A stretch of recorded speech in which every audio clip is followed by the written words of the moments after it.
Nemám slov. Nemám slov. Měli jsme poslat básníka.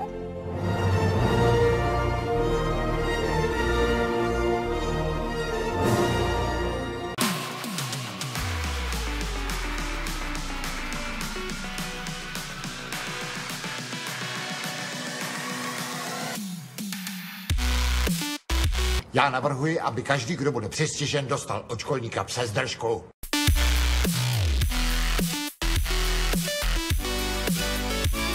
Proti této nemoci zná lékařská věda 2 léky.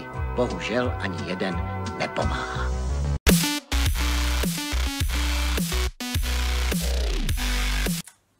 A musíte to dát správnou stranou. Takhle a krásně, takhle to si jde. Ten jde dobře, co? Tak.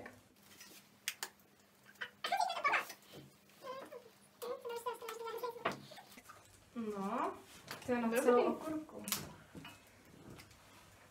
Lol, tak to bude testek. Wow.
Myslím si, holka, na tom se jako normálně odrážet. Ale v pohodě. Třeba je to zadarmo, když se odehrá, už jede. Ano. Pochopí to? Pochopí, jenom se neumí rozjet.